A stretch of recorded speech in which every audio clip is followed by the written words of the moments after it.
law is fresh in your mind for our talk. As many of you know, this past term, Supreme Court term, was an important one for a lot of reasons.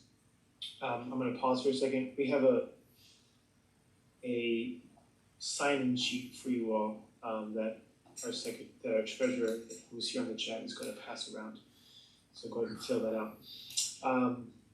And with decisions like the ones we received this summer, it's good to have an expert guest come and help us understand what to make of them. So today our guest is Professor Josh Blackman he's a law professor at South Texas College of Law at Houston. He's also an adjunct scholar at the Cato Institute. He specializes in constitutional law, the United States Supreme Court, and the intersection of law and technology.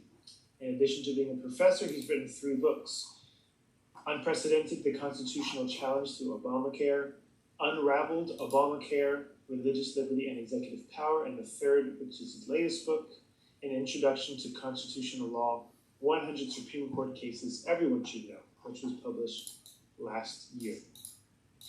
He's also authored nearly 60 law review articles and has appeared in the New York Times, Wall Street Journal, Washington Post, USA Today, Los Angeles Times, and other national publications. He also blogs at his own blog, joshblackman.com.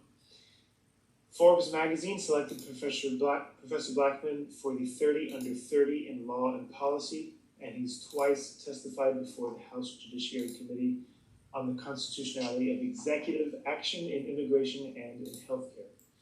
He's also the president and founder of the Harlan Institute, which is an institute that brings law school experience into the high school classroom experience. And he's the founder of the internet's premier fantasy SCOTUS league, fantasyscotus.net. You should all play. You should all play. There is an FIU law league, and some people on this chat, I believe, are already a part of it. So please welcome Professor Josh Blackman. Thank you so much. Also, it's good to see Professor Baker, my old friend. Good to see you here, sir. First off, it's kind of weird, right? We're doing law school events by Zoom. This is not normal. This is not what we're supposed to be doing. We're all supposed to be in person, lining up, having sandwiches, right? Having drinks, but we're stuck here at home. So I appreciate that you can have me here virtually. I was actually at FIU in March of this year. I think it was one of my last trips of the semester. I remember when I came to FIU, the coronavirus was starting to spread. And at the time, a number of students at FIU were actually under quarantine. As my memory serves, there was a law review symposium with a bunch of Italian law professors. And the law professors apparently might have been infected, so all the students were under quarantine. How quaint we were. This was the first week in March. I walked into your campus, no one wearing masks. I sat down next to people. We had lunch, sitting in very close quarters, shaking hands. One of your students gave me a ride to the airport. Person next to me was wearing a mask. Didn't know why. Why are you wearing a mask? It makes no sense. But now we live in a very, very different world. And we have to sit here staring at our computers all day, it seems, to get some sort of interaction. But here we are. The topic we have today concerns the Supreme Court's term that just finished, the 2019 term. This was a very momentous year. And think about it this way. Over the past 225 years, we've had 2 presidential impeachments and 2 times the court has shut down due to disease. This year, we had both in the span of 2 months. We had a presidential impeachment and the Supreme Court shut down for nearly 2 months, or 3 months, due to the epidemic. But those weren't even the biggest headlines of the term. This term had everything: guns, abortion, DACA, the Little Sisters of the Poor, LGBT discrimination, President Trump's tax returns, and more. And we had threats of court packing by a number of Democratic senators. This was a truly remarkable term, one unlike any other I think we'll have until this term, that is. So what I'd like to do today is to walk you through the term that just finished month by month and try to take us to the present of what happens next. All right. So our term begins in October. This was the first full term that Justice Kavanaugh would have on the court. You might recall that last year he was a bit delayed due to his second confirmation hearing. He had to come on the court about a week late. But this term would not disappoint. On the first week of the term, the court heard the case of Bostock versus Clayton County, Georgia. This case considered whether Title VII of the Civil Rights Act of 1964 prohibited discrimination on the basis of sexual orientation and gender identity. Now, for 5 decades,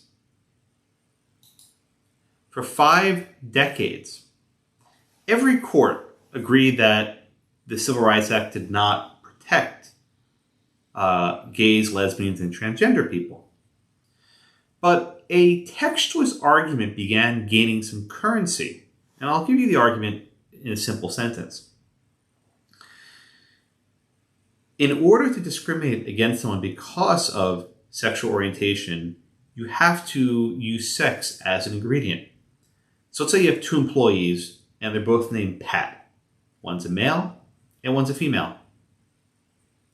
If the male Pat marries a man and the female Pat marries a man, okay, they're both named Pat, but one marries a man, the other marries a man. They have the exact same actions.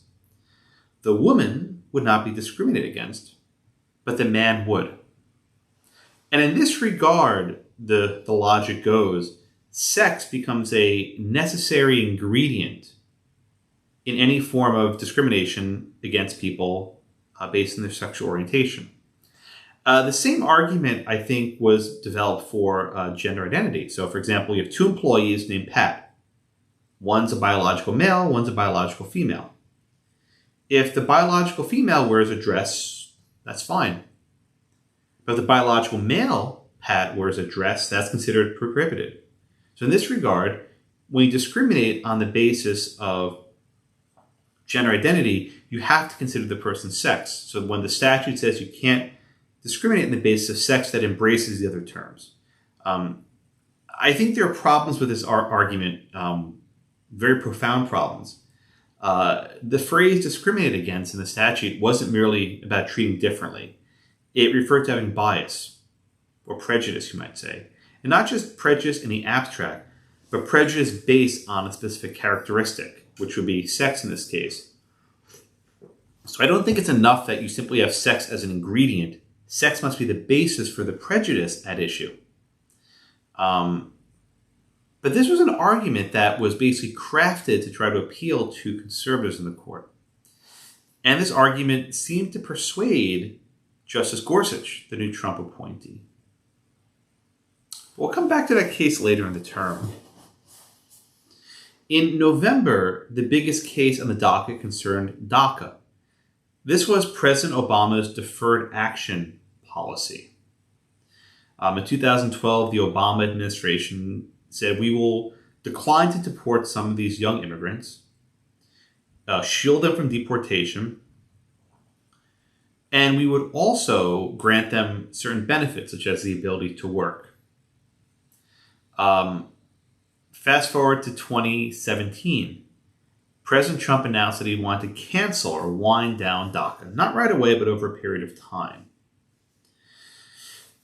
You would think that a policy that was created by executive action could be removed by executive action. Well, not so quickly. A number of courts argue that the president's decision to cancel it was irrational, that it wasn't reasoned, that he didn't give enough justifications for his decision. And so in November, the court would hear arguments on whether the Daca wind down was valid. All right. Let's fast forward to December, the next month. In this month, we get a case involving guns, the Second Amendment. You've probably studied in con law the case of Heller and McDonald. These cases did not exist when I was in law school. They are fairly new. In 2008, Heller was decided. And Heller decided that the Second Amendment guarantees the individual right to bear arms. McDonald came 2 years later and said that the Second Amendment protects a right that the states have to respect. Okay, so you have McDonald and Heller, 2008, 2010. But in the past decade, the Supreme Court has decided a total of 0 gun cases, no Second Amendment cases at all. There was one case on a stun gun. I don't even count that case. And the fear was that the court didn't want to take any gun cases. They were perhaps apprehensive. Maybe there was a concern how Justice Kennedy would rule. Well, now we have the Roberts Court without Justice Kennedy. Justice Kennedy is not on the court anymore. So at last, the court takes a gun case from New York. This was a crazy law. New York basically required you to have a special type of a permit to bring your gun to your second home, right? Or to bring a gun to a shooting range outside the city. And you couldn't get this permit. It was basically impossible to get. You were basically trapped. You could keep your gun in your house or bring it to a range in New York City, but you couldn't bring it anywhere else. The law made very little sense. It was basically irrational. So the city of New York defended the law in the lower courts. They won in the district court. They won in the Court of Appeals. But when the Supreme Court granted review, New York freaked out. They repealed the law. And New York State enacted another law that made it impossible for New York to reenact the law. So the law was dead. Dead. At which point the case basically became moot, right? New York was so afraid of an adverse ruling that they repealed the law to frustrate the court's review. So then the question became not whether the law was constitutional, but whether the controversy was live, that is, whether it was moot. At that time, though, a brief was filed with the Roberts Court by a number of Democratic senators. And they said in not so many words that the Supreme Court should dismiss this case as moot. And if they don't, what would happen? The brief said that the court might need to be, quote, restructured. Restructured. What does that mean, restructured? Well, they have 9. Maybe they should have 11. Maybe they should have 13. Maybe there should be 952 judges. I don't know, right? They can expand the size of the court. This restructuring is what Franklin Roosevelt called court packing many, many years ago. The idea is, if the Supreme Court is issuing unfavorable rulings, the remedy is simply add new judges to the court. This was a serious move by these Democratic senators. Okay. Let's move to July now. I'm sorry, January, the other J month. You may not remember this, but we had an impeachment in January. It seems like just a lifetime ago, but this was a pretty big deal, right? The fate of the Republic turned on whether, we'd have this impeachment trial. Now no one even cares about it. I think during the entire DNC, the impeachment was maybe mentioned maybe once or twice. It just didn't matter, which is just stunning when you think about it, how quickly our universe evolves, that the most important thing in the world doesn't matter anymore. So we had this impeachment, which you might recall.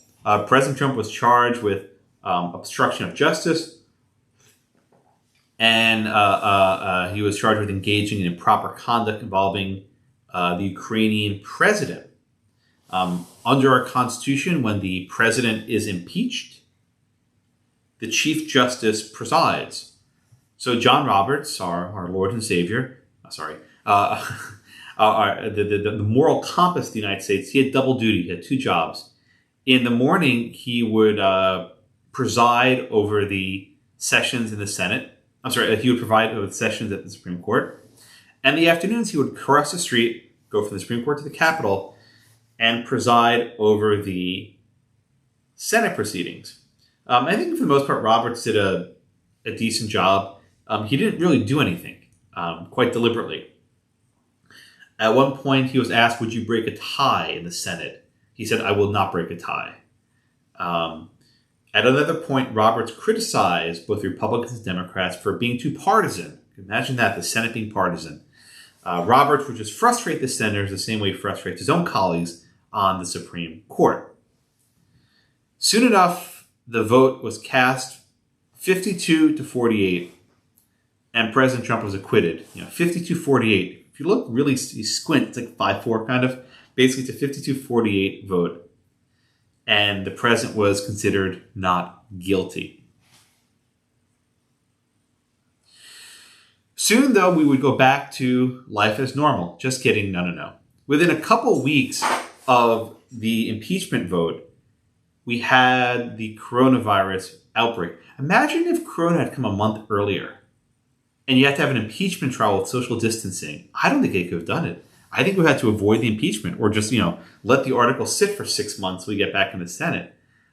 It's amazing how timing worked this year. It's just stunning how things are just lined up.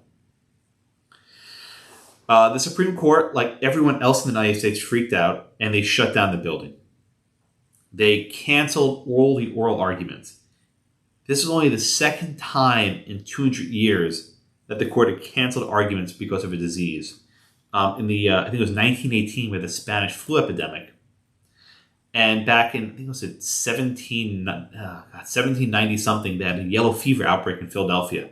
Go figure. They had to shut down the court for yellow fever.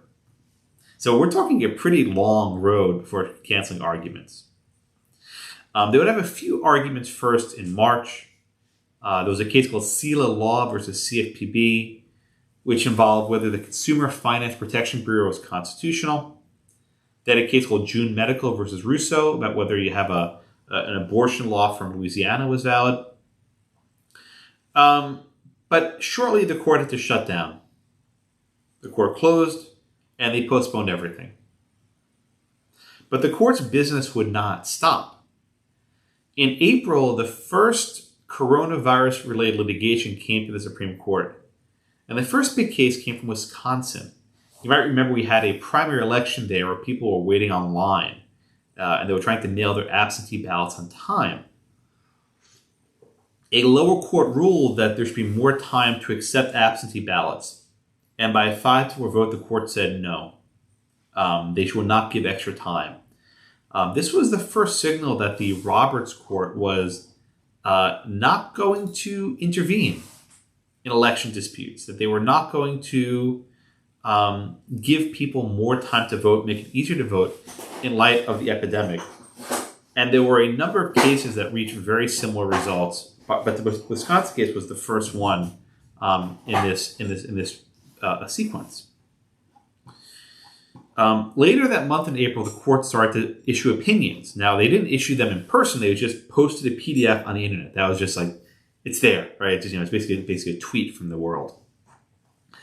The Supreme Court, in fact, dismissed the Second Amendment case as moot, but there was a fiery dissent from Justices Alito, Thomas, and Gorsuch, saying that New York was trying to manipulate the docket, which they were. Justice Kavanaugh wrote a concurrence saying, yes, the case is moot, but let's take another Second Amendment case. Let's take another gun case, which was a signal that they were simply going to grant another case that wasn't moot. Not quite. In May, the court resumed oral arguments. No, not through Zoom, like you and I are all sitting here watching each other on Zoom. They used old-fashioned telephones, right? But they did it a bit odd. Instead of having a free-for-all where all 9 justices talk at once, the justices took turns asking questions.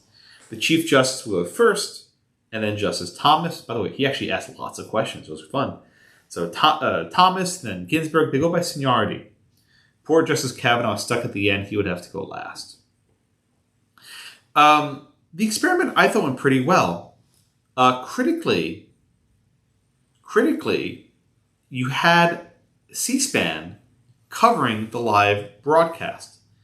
That's important. For the first time ever, the court live streamed their oral argument. So we could listen in real time wherever you are. I think that was a I think that was a significant change. I hope it sticks, but we'll see. Perhaps the most embarrassing moment, though, came from Justice Breyer. So you all know when you're on Zoom, there's a mute button. And you know what happens if you don't push the mute button, right?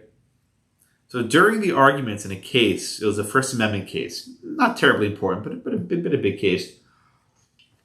I'm sitting there listening and go, do. And then I hear in the distance a flushing sound. I'm like, oh, that can't be. And then I heard the swirling of water that came after the flushing sound. I'm like, oh, no, he didn't. And then you hear the water going down the tube. Due to some sleuthing, it seems that Justice Breyer forgot to put his microphone on mute. And it seems he went to the bathroom. Now, this is actually like Sherlock Holmes stuff, right? You could actually hear him before the flush clinking a fork on a plate. So he was eating during the argument. And about 15 minutes after he was eating, you did the math. Yeah, God bless the internet, right? The internet's not good for many things, but it's good for this. So yeah, after that, Justice Breyer was okay. The other justices, though, weren't. At a few points, Justice Sotomayor forgot to take herself off mute. So she was asking questions that no one heard. And the chief was like, Justice Sotomayor, are you on... he didn't say, are you on mute? He's like, Justice Sotomayor, are you there? With these businesses. So the justices got to get their Zoom game together and figure this out. But eventually they sort of worked it. It wasn't fair, though. It actually... Chief Justice Roberts was supposed to give everyone equal time. He didn't. He gave Alito a lot more time than the others. It wasn't even close to equitable. So I think we have some evidence the chief isn't quite as fair as he thinks he is. But then we had these arguments. We had a few huge cases. One case involved the Little Sisters of the Poor. This is an order of nuns that tend to the elderly. They've been waged in a battle for, almost 8 years with the federal government. It's gone on forever. And they've objected to different forms of a mandate to cover contraception on their employment plans. The latest case, though, is where the federal government is on the same side as the Trump administration. The Trump administration tried to exempt employers from this mandate who have religious objections. And the Little Sisters are okay with that. But Pennsylvania and other blue states challenged this order. And they argued that the exemption was illegal. Right? So in other words, we're stuck with the Obama-era regulations. So the Supreme Court would decide, can President Trump roll back the Obama policy? All right. There was another case that was very significant involving President Trump's tax returns. Does anyone actually care about them? I've been hearing about these tax returns for almost 6 years. I don't know. It no longer has any resonance with me. But there were two efforts to get the president's tax returns. The first was by the New York District Attorney. And the New York DA said he was investigating criminal activity in New York, and he wanted Trump's financial records. Okay. The second case involved the House of Representatives. Various committees wanted them. They said, we need Trump's returns so we can consider legislation that would regulate the president. Both of these cases, I think we can agree, were designed to get the tax returns out before the election. That's why they did this. They didn't really care about the legislation. This was designed to embarrass Trump. We can at least be candid about this. But those are the two big argued cases in May. But on the second to last day of May 29th, the Supreme Court decided its second major COVID case. It's called the South Bay United Pentecostal Church versus Newsom. You may recall that in California, the governor put strict limits on how many people can meet in a house of worship. Other facilities had no limits. Pack as many people into Costco as you want. You can have people at a meat packing facility, as many people as you want. In a warehouse, as many people as you want. But in a church, you got a hard cap. Even if the people were masked and were socially distanced. So no matter how big the church is, you have a hard cap. The Supreme Court upheld this. Chief Justice Roberts wrote an opinion saying that the free exercise clause was not violated and that the court should not interfere at this early stage. Exactly what Roberts said is subject to some dispute. I think he didn't say as much as people think he said, but that's Roberts' gift. He says very little but says a lot. It's a frustration of his. All right, that's May. Now we move on to June. And specifically, we move on to Monday, June 15th, a day I would call Blue Monday. Blue Monday was a precursor to Blue June. Blue because it was a day of sadness. But also blue because it was a day of liberalism, right? The court sort of said, you think we're conservative? Not quite. In the span of 30 minutes, the court handed 3 major defeats to conservatives, 3 major ones. First, the court denied review in 10 gun cases. 10. Remember Justice Kavanaugh said, we'll take a gun case soon? Yeah, he got played. There was no gun cases. He got played. I have no other way of saying it. I think the chief rolled him. In fact, we have leaks from the court to the press, which says that Roberts said, you guys take a gun case, I'll rule against the Second Amendment. Go ahead and make my day. Dirty Johnny, right? And the conservatives didn't call his bluff. They weren't willing to take that risk. Second, on Blue Monday, the court denied review in President Trump's challenge to California sanctuary laws. California enacted laws that basically made it impossible to enforce immigration laws in their jurisdiction. California courts and the Ninth Circuit upheld it.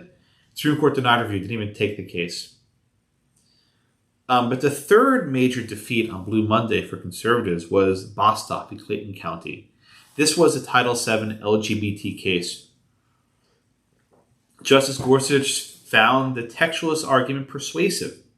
And he argued that a 50-year-old statute has all along protected gays and lesbians and transgender people. No one knew it, right? We just weren't smart enough to see what he sees. We're just too dumb and too myopic and bigoted to see what he sees. But he has the light, and he showed us this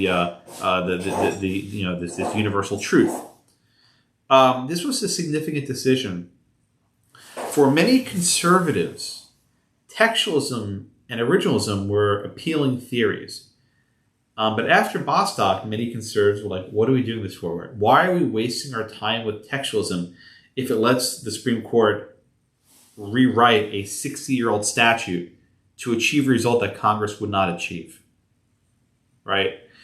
And I find this argument, important. We need to take stock of the fact that not all of us are lawyers, right? For the average person, results do matter.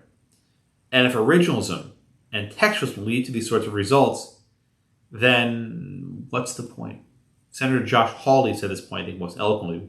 What do social conservatives get out of textualism if this is what textualism leads to?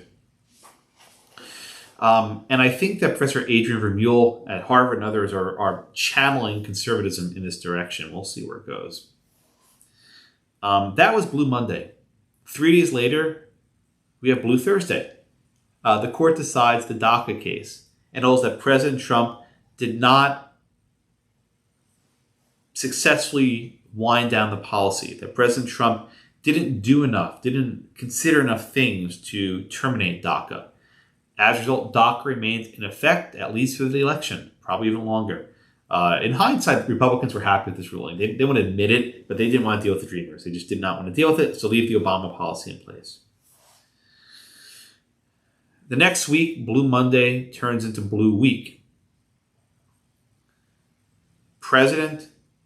Chief Justice Roberts, he's actually our president. John Roberts is more powerful than Trump is. But Chief Justice Roberts cast a deciding vote in the abortion case. Now get this math, right? 5 justices agreed that the Supreme Court's abortion precedents are wrongly decided. A case called Whole Woman's Health. So 5 justices agreed that these precedents were wrongly decided. But 5 justices also held that the abortion law is valid. How? The chief says we need to stand by precedent, but that precedent's wrong. So Roberts basically upheld the Louisiana abortion law, but signaled that he would reverse the precedent in the future, which makes sense to maybe 2 people in the world. I don't know. But the court again declared unconstitutional this Louisiana abortion law. So another loss for conservatives. There was a slight detour from Blue June where the court declared unconstitutional the Consumer Finance Protection Bureau. They said that there was too much power in the single director. But the agency could remain so long as the president can fire the director at will. The upshot is now that maybe President Biden, if he wins, can fire Trump's director. So there's not much of a impact of this decision right away. There was one, I think, pro-conservative case in June. It was a case called Espinoza. This case held that Montana could not deny certain types of funding for religious schools. The state constitution basically made it illegal to provide these sort of tax credits to religious programs, vouchers. The court held that that was discrimination against religious groups. All right, we're done with June, but we're not done with the term, right? Usually the court finishes a term in June, but not this year. Rather, the court would again move to July. There were several big cases remaining. In one case, the court ruled for the Little Sisters of the Poor, right? The court held that the president had the authority to wind down the policy, but the case is not over. It goes back to the lower courts where the blue states will simply raise other objections to the wind down. Where you never end with administrative law. That's why I don't like admin law. It's just this never-ending process of consider this and consider that and consider this. It's basically purgatory doing the Administrative Procedure Act. Just you never end. There's no resolution ever. The court also ruled in the tax return cases. The justices split the difference. They said that the House of Representatives did not have enough of a need for the tax returns, but the New York District Attorney could obtain the tax returns. So do we have them? Not yet. There's still litigation. And if I had to predict, I doubt we'll see them before the election. After the election, who cares? All right. At long last, the court had drawn to a close. But it left a lot of people sort of, as they say, shook, right? People didn't understand what the Roberts Court was. We had the Kennedy Court for many years. Now we have the true Roberts Court. And it's hard to predict because from year to year, the chief sort of is all over the place. We don't know if this court is trending to the left or perhaps the Chief Justice simply dislikes the president or maybe he's fed up the president takes so many shortcuts with his administrative policies. But in several huge cases involving Daca and involving the census, the president suffers significant losses. We should not lose sight of the fact that we have an election coming up. You guys are in a state that will very likely be a swing state. Election disputes go to courts. So I think we will have the Supreme Court intervening in a fairly robust manner very soon. I suspect most of you were either not alive or you don't remember Bush v. Gore. Maybe you were a couple years old. Good, some of you remember it. I have to keep in mind that Professor Baker, I'm sorry I'm going to date you, but I was born in 1984, so I have a living memory of 9/11, but I remember my students don't. So Bush v. Gore is a similar event from the year 2000. This was a huge shock. People were not ready for this case, but now people are ready. 1953. Oh, Professor Baker, my parents are 52, so they beat you. What we have here is the threat of the Supreme Court being asked to decide very significant issues. Extending deadlines for absentee ballots, counting absentee ballots, blocking rejections of absentee ballots, considering these sort of drop boxes where people will be collecting these absentee ballots, expanding poll hours and poll times. The courts are going to be overworked in a painful way. And I think what you should all appreciate is we will not have an election night, we'll have an election month. We may not even have results until well into the end of November, maybe even December. One way or another, by January, we need a president. It's either going to be Donald Trump, Joe Biden, maybe Nancy Pelosi briefly, right? it's a conflict. She's the Speaker of the House. She's next in line for succession. It's going to be disastrous. And Chief Justice Roberts no doubt knows this. In the span of a year, he will have had an impeachment trial and a disputed election. So none of us are looking forward to this. I'm going to stop here and let my good friend Professor Baker say a few words. But thank you all so much. I'm grateful for your time, and I'm happy to take your questions later. Are you calling on me, Professor? Yes, I am. This is not a cold call, though, because I think I'm not prepared. You're on call for today. I sent you a private chat that I'll repeat for the group. In the Bush versus Gore case, there's that famous disclaimer, the contrarian opinion, that says that this decision is only good for this case and this case only. Don't you suppose that John Roberts can put that to good use, given the institutionalist perspective he has of protecting the court and trying to keep the court out of politics? And a second related question, there was a proposal on one of the Talking Heads show that I saw recently that suggested that, or maybe in an op-ed, that suggested that there be a commission like in the Hayes-Tilden election, and that John Roberts be put on that commission. Any comments on either the disclaimer in Bush versus Gore or the likelihood of a presidential election commission as of 1876? Oh, God. Lord help us, Professor Baker. So the first note, in Bush v. Gore, Chief Justice Rehnquist explained that this is a decision good for one day only, right? There's an expression, you ever hear the expression, a ticket good for one ride, right? You can buy a train ticket that can be used any time, or you can buy a train ticket that can be used on a specific train. It was first used in the white primary case. Is that right? Yeah. I didn't know that. So Rehnquist basically said this case is good for only one ride. In fact, I don't think the Supreme Court has cited Bush v. Gore in the 20-odd years since we've had the decision. Justice Thomas did in a case a couple of years ago. I was like, whoa, Thomas used it. But the premise of Bush v. Gore is that you have states have discretion over how votes are counted, but they have to comply with those rules. And the state Supreme Court cannot alter those rules. And I think that's going to be the Roberts approach, that whatever the law is, you stick to it, and you can't change it on the fly in the middle of an election. So to the extent states are deviating from what Roberts thinks is the state law, I think you'll find a federal constitutional violation.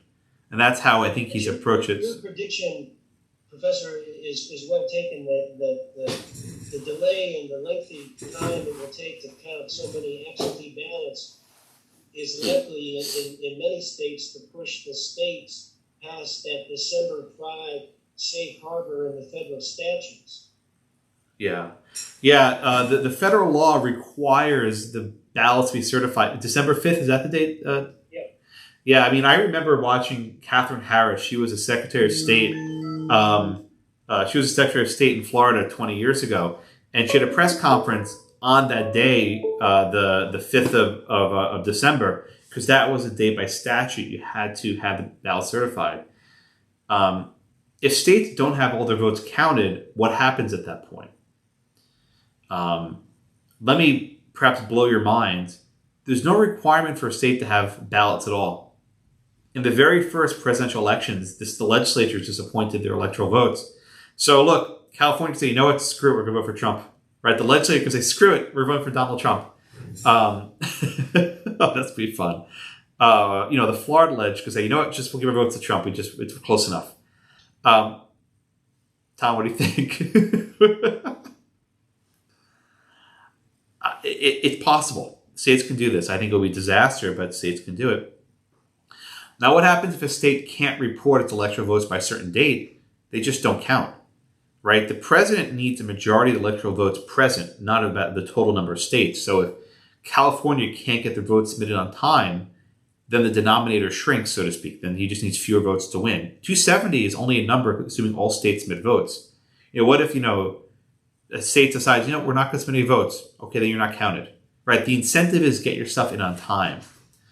Now, the second part of Professor Baker's question involves the disputed election of 1876, which I wasn't alive for, perhaps, never mind, which I don't think anyone in existence now is alive for it, but there was this disputed election between Tilden and Hayes, not Hilden and Tays, Tilden and Hayes.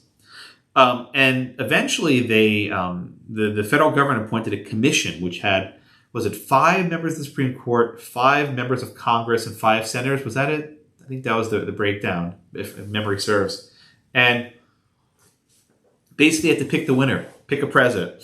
There was an op-ed in the LA Times this week by Bruce Ackerman and another professor, I'm blanking on his name.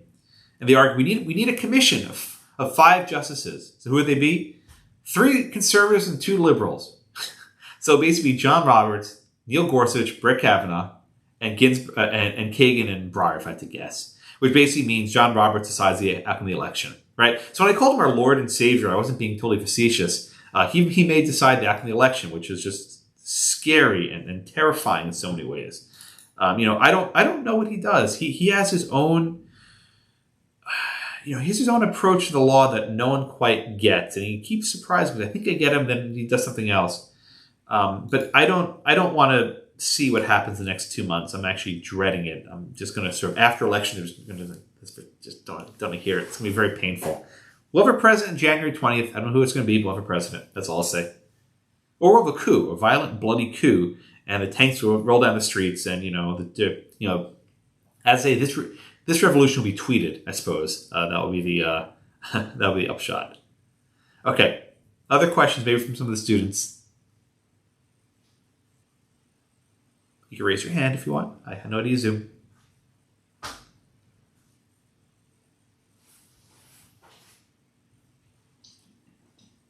Don't be shy. Yeah, Michelle, go ahead. Hi, thank you so much for coming to speak with us, and thank you, Jacob, for putting this together. So I guess going back to this whole idea of the absentee ballots, couldn't someone bring suit that this would be a violation of the Equal Protection Clause, essentially, by causing like a burden on voters? In what regard is it equal protection violation? That the states, by not getting the votes in on time, are creating a burden on citizens and their right to vote isn't being protected. Oh, I think I see your question. Thank you, Michelle. There was a similar argument raised in Bush v. Gore. You might recall that the Florida Supreme Court ordered recounts in certain counties but not others. Right, so it was at Palm Beach and Miami-Dade and was the other one Broward County, right, Tom, if memory serves? Right, so basically in all the major Democratic counties, they ordered recounts, but not in the other Republican counties. And I think the entire Supreme Court agreed you can't do that, right, that was not allowed. You couldn't have selective recounts in only certain jurisdictions. So I see Michelle's question as in a similar light. People who vote in person will have their votes counted right away, but those submitted by the absentee ballot are basically in a different process. And it may actually come to pass where a lot of these ballots are lost, where these ballots are just simply disappeared. The mail doesn't find them. They find their way into the causeway, right? Who knows where they go? What's that? Oh, the Everglades, yeah. The Everglades at night. I was trying to think of an analogy from Florida. I gave a talk in New Jersey last week. I used the analogy of they'll be buried with Jimmy Hoffa. So that was my New Jersey reference. Now I got to think of a Florida reference for the same. People ask the same questions in different schools. But yeah, in the Everglades, that's good. But yeah, I think you can have arguments that the votes are not being counted in a fair and equitable fashion. There's going to be brutal litigation. I'm sure these lawsuits are already written. They're just waiting to file them. But I mean, keep in mind the courts. The Florida Supreme Court, I think, is pretty conservative. The 11th Circuit is fairly conservative. The 8th Circuit, where a lot of the swing states are, is conservative, where Minnesota and Iowa are. The 6th Circuit, where Ohio and Michigan are. I mean, basically, all the swing states are in states which have fairly conservative federal courts. Nevada and Arizona are in the 9th Circuit, which is closer than it used to be. It's not the same way it used to be. But the courts may not. The courts are slanted, I think, in favor of Trump here, to the extent that they follow the approach of letting the law following the law and not trying to modify things. So should states just decide not to send in the ballots or not to count them? That's not unconstitutional. Well, if a state decides not to submit, the ballots, you're asking could a voter require them to if it's a violation of equal protection? I think Bush. Yeah, I think Bush v. Gore would say no. I think Bush v. Gore says there's no obligation to even submit anything. The state doesn't have to. It's completely discretionary.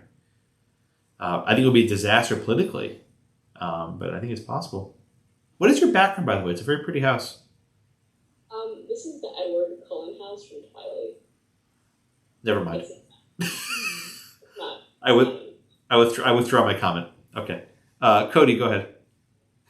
Sorry, I'm not a Twilight fan. I'm sorry. Thanks for coming and speaking with us. I had a question about maybe anything that states had done when there were a large amount of absentee ballots before. So, say during the First or Second World War, when a large portion of the voting population was not residing in the United States, like what kind of policies they might have taken up that the states could lean on now, as kind of a last resort. Oh man, I don't know if there were absentee ballots in the 1918 election. Do you, Tom? I have no idea. I do know that the modern rule, the contemporary rule, is that soldiers who are deployed vote in their home state, and the ballots are counted there. But I'm not familiar with the World War II experience.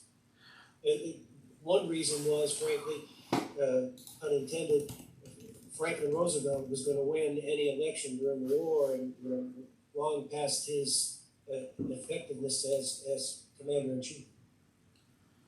Yeah, I think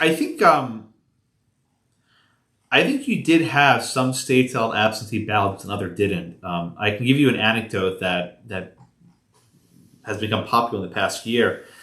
During the Civil War, Indiana did not permit absentee balloting, and I wrote about this before. President Lincoln actually sent a letter to one of his generals saying, could you let some of your soldiers go home to Indiana if they vote for the Republican Party? I use this history during the impeachment trial to show that presidents often use official resources to help their votes turn out. This is not novel, right? Lincoln was willing to risk the Civil War to ensure that Republicans stayed in power in Indiana. He was very candid about that. I don't know how much the absentee ballots were overseas, but the numbers we're going to face this year are just staggering. And I don't need to tell you that Republican voters will probably come out in person far more than Democratic voters. But I think that's just the dynamics we're living in. So there's definitely going to be a slant in who's voting in person, which will be counted easily, and who's voting absentee. Answer your question, Cody? Yes, sir. Thank you. Thank you. I saw another hand up that dropped.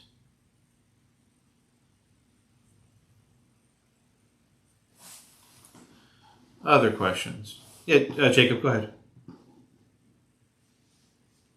I want to go back to what you were saying about why bother with textualism if it's going to lead to Bostock.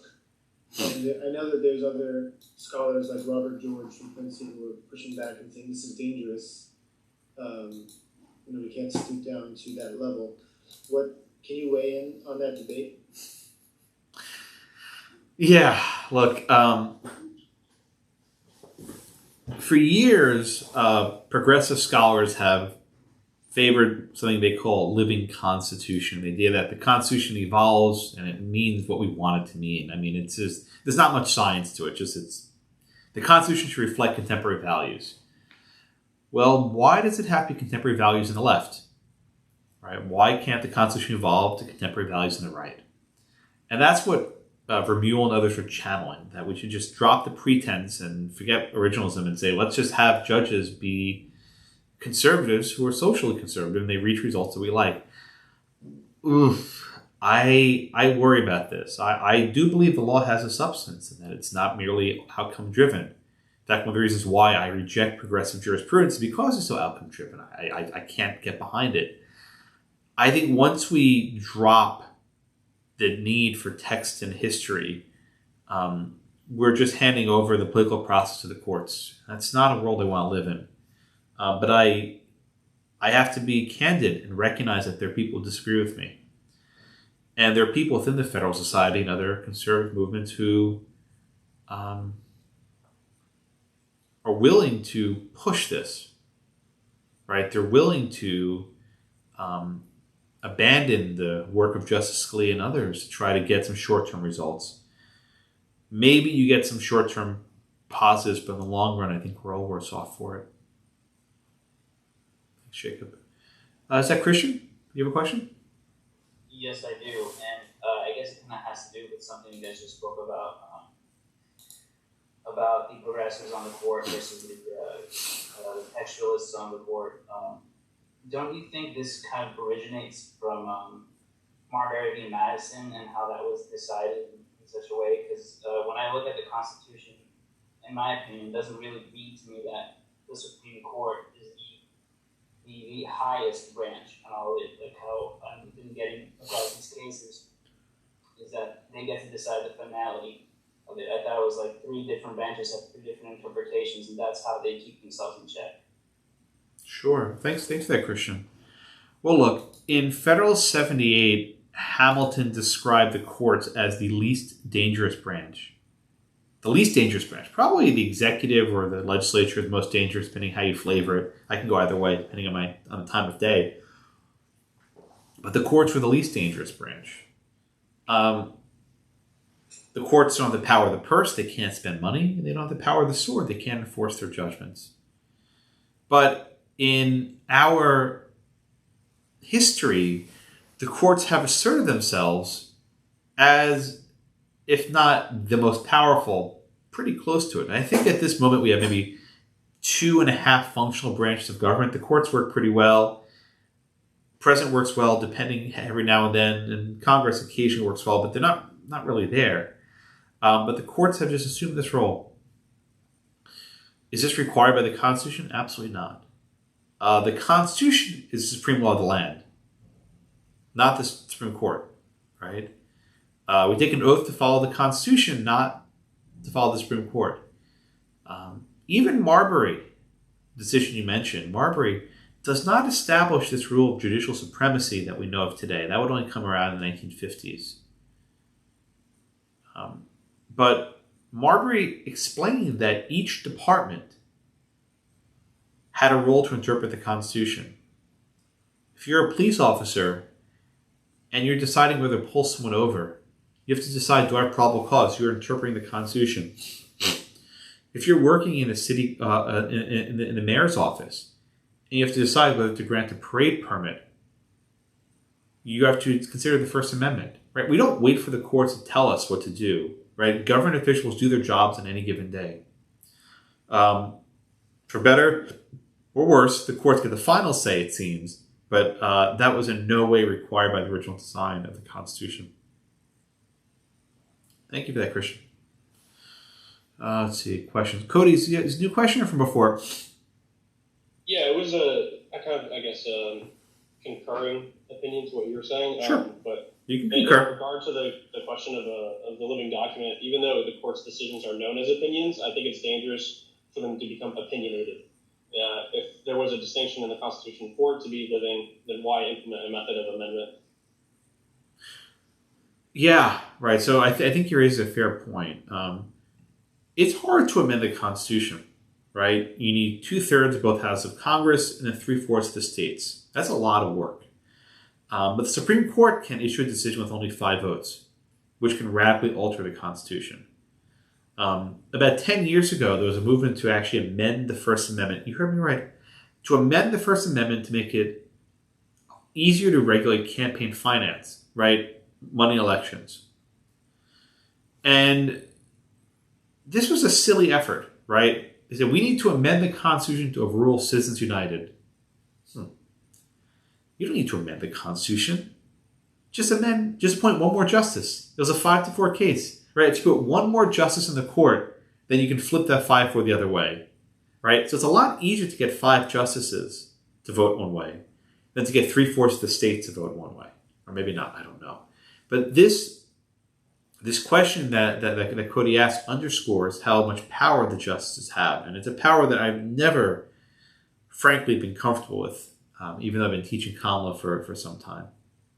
Thank you for that question. Thank you. Other questions, please raise your hand.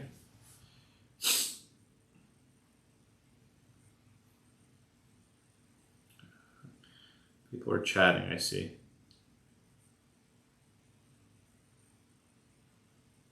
Anything else? Yes, Jake, go ahead. I know you didn't talk about I forget the name of it, the Oklahoma case with the Indians. Oh, yeah, I didn't mention that one. Can you compare, well, maybe brief us on the case, but can you compare the analysis there to the analysis in Bostock and any common denominators? Did you see my Atlantic article on this one? No. Here, I'll put a link in the chat.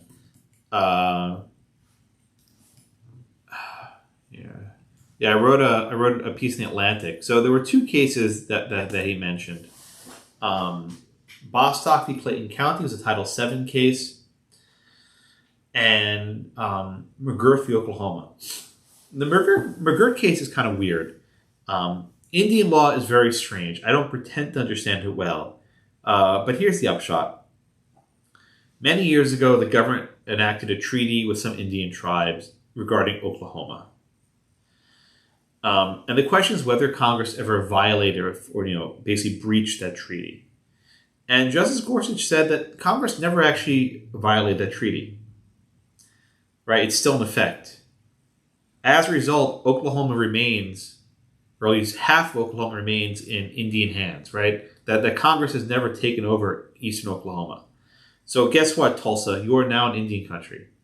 And in Indian country, the state cannot prosecute an Indian person in Indian country. You need to go to federal court. Gorsuch, again, I think had a very strange flavor of textualism. He required this absolute clear statement of Congress to breach the treaty, even though that had never been required before. Gorsuch is very good at talking the talk of textualism, but he applies it in a very bizarre fashion consistently. It's a weird case, and I can't go into much depth. It'll take me 20 minutes, but it's a very unusual decision that will have sweeping implications. For example, if a company wants to dig for oil in eastern Oklahoma, do the Indian tribes get a veto now? Or more likely, do they get a royalty? Right? Now they get a cut of all the action. I think what they really want. It's not... The tribe doesn't want to govern a state. That's not what they're there for. They want the perks, right? They're going to intervene where I think it's to their advantage. All right. Other questions? Professor Baker, anything last words? Sir, you are on mute like Justice Breyer. Still on mute. Unmute myself. I'm sorry, I forgot to unmute myself.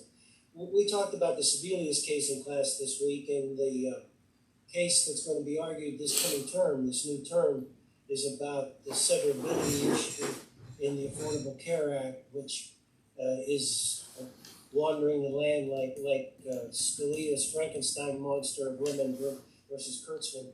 Do you have a prediction in what they're going to do in the severability case on the Affordable Care Act? Yeah, look, I did an amicus brief in it's called California v. Texas, which is a name that makes no sense because it's a federal government, but it's basically California versus Texas. Yeah, and there's a companion case, Texas versus California. It's a cross petition, yeah. It's a bizarre thing. But I filed a brief in California versus Texas. Cafe Du Monde, very New Orleans today. That's okay. The easiest way for the court to duck it is to just declare the mandate unconstitutional and stop there. I have an amicus brief for the Cato Institute. We take a slightly different position that the mandate's unconstitutional, but the court should also allow people to purchase health insurance policies off the ACA exchanges. So in other words, you can cure the injury by only going after the people who object to it, but everyone else can be the same. That's our position, but I think the odds on favors the court just says the mandate's gone and stops there. Thank you. Thank you. All right, last call for questions. Anything else? Jacob, anything else? No, that's it for me. If anyone else has any questions, this is a great opportunity to ask.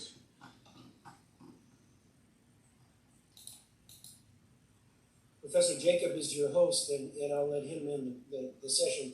But before he does that, I wanted to thank you for taking time away from your schedule and helping our students think seriously about the Constitution and the Supreme Court. We appreciate it very much. Thank you so much. Everyone, thanks for coming on this Tuesday afternoon.